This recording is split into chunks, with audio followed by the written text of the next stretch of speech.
안녕하세요, 김주현입니다. 반갑습니다. 오늘은 13번째 시간이고요. 바로 이러한 근무 제도도 있어요 라는 주제로 한번 살펴보도록 하겠습니다. 네, 첫 번째 말씀드릴 내용은 바로 근무시간 개정제라는 것입니다. 원래 독일에서 처음 도입이 됐습니다.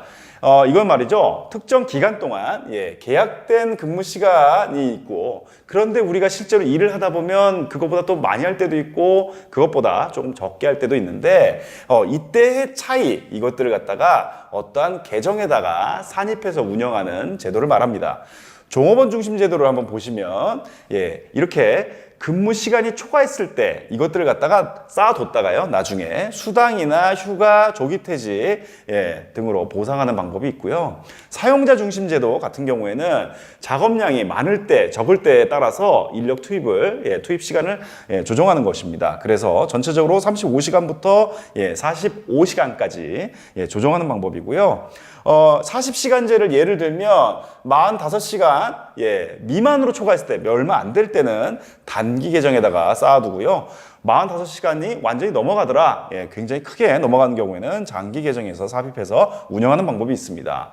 이런 제도가 어쩔 때 안 좋냐면요, 일단 계정 운영하는 것 자체가 복잡하기 때문에 관리가 많이 필요하기 때문에 행정비용이 발생하고요. 회사가 도산한 경우에는 쌓아놨던 그 시간들을 근로자, 우리 직원들이 되찾을 수 없는 채권의 상실이라는 단점이 있습니다.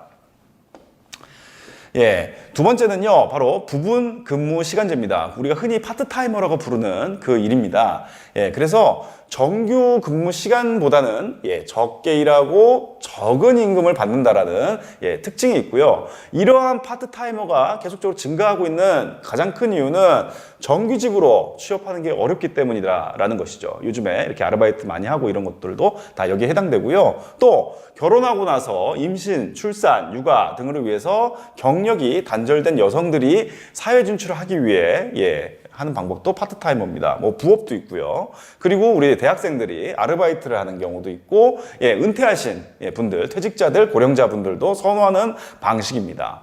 이러한 부분시간제 도입을 하기 위해서는 어떠한 직무여야 되느냐? 바로 단순 반복적인 직무여야 된다. 굉장히 어렵고 복잡한 직무에는 파트타이머가 투입돼서 일을 하기가 어렵기 때문이죠. 그리고 직무 간에도 상호 의존성이 낮아야 된다라는 점입니다.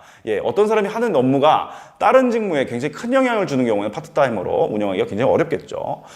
이거의 장점은 바로 이겁니다. 우리 음식점 같은 데 가보면 되게 바쁜 시간에만 일하시는 분들이 있잖아요. 이런 게 바로 피크타임 극복하는 그런 장점의 예고요. 또 연장수당을 절감한다라는 장점도 있습니다. 그때 기존 직원이 더 많이 일을 해서 하는 것이 아니라 파트타이머를 고용해가지고 하기 때문에 연장수당이 절감이 된다. 그리고 종업원도 그만큼 덜 피곤하다, 피로감이 덜하다라는 장점이 있습니다.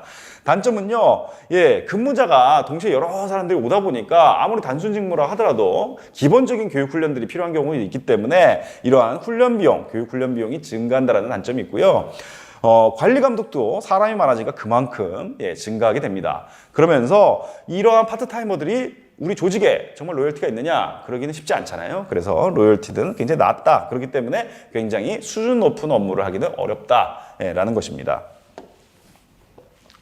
그리고 세 번째는요, 교대 근무제가 있습니다. 우리가 흔히 공장에서 많이 볼 수 있는데요, 하루 24시간 내내 돌아가야 되는 공장, 이런 데 쉴 수 없는 데들, 그리고 공정 자체가 연속적으로 가는데, 그리고 많이 볼 수 있는 데가 바로 병원입니다. 이런 곳에서 우리가 교대 근무제를 많이 하고 있는데요, 1일 3교대가 가장 일반적인 형태입니다. 6시간부터 근무를 시작하시는 분, 그리고 오후 2시부터 시작하시는 분, 그리고 오후 10시부터 시작하시는 분들, 이렇게 해서 전체 24시간을 커버하는 방식이고요. 장점은요, 장비라든지 우리 설비 이런 것들을 24시간 동안 돌리기 때문에 최대한 활용할 수 있다. 그렇기 때문에 생산량도 증대된다. 라는 장점이 있고요. 단점은요, 야간조. 예를 들면 밤 10시부터 근무해서 거의 밤을 새잖아요. 이런 경우에는 생산성이 낮아지게 된다. 힘드니까 결근율은 높아지고 또 사고율도 그만큼 높아질 수 있겠습니다. 또 종업원들이 밤을 새고 근무하는 시간대도 자꾸 바뀌고 하다 보니까 수면을 잘 취하기가 어렵죠. 그러다 보니까 육체적으로 아픈 경우 질병 발생 가능성도 굉장히 높아집니다. 그리고요, 가족이라든지 친구, 친지들, 이들과 만날 시간이 별로 없는 거죠. 예, 그들은 낮에 일하는데 나는 밤에 일한다. 이런 경우. 그랬을 때 사회생활이 고립되는, 예, 그러한 가능성도 높다라는 단점이 있습니다. 네.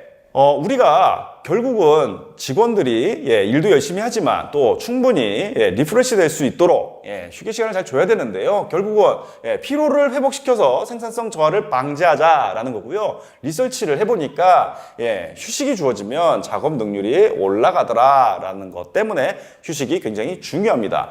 어떻게 휴게 시간을 주는 것이 좋겠느냐에 대한 설계 기준을 좀 말씀을 드리면, 길이는요, 전체적으로 일하는 시간, 작업 시간의 5에서 10% 정도를 휴게 시간으로 배정했을 때 상당히 효과적이다 라는 것을 밝혀냈고요. 또 횟수는 일반적으로 오전, 오후에 각 한 번은 줘야 되겠더라. 그리고 점심시간을 부여하는 것들이 생산성을 높이는 데 도움이 되더라 라는 것을 밝혀냈고요. 그러면서 이 휴게 시간을 누가 결정하느냐에 문제가 있는데, 회사, 조직이 결정하느냐 또는 종업원이 결정하느냐, 이렇게 나눠볼 수가 있고요. 전문직이라든지 일부 사무직들 같은 경우에는 독립적으로 자기가 알아서 업무를 하기 때문에 주로 그 결정을 그들이, 직원들이 하는 게 좋겠더라라는 거고요. 공장이나 병원이나 이런 데처럼 연속공정, 또 다른 직무와 상호 의존성이 높은 그런 직무 같은 경우에는 조직에서 휴게 시간을 정해서 운영하는 것이 훨씬 더 유리하더라 라는 것들을 밝혀냈습니다. 오늘은 13번째 시간이었고요. 다음 시간엔 더 유익한 내용으로 찾아뵙도록 하겠습니다. 감사합니다.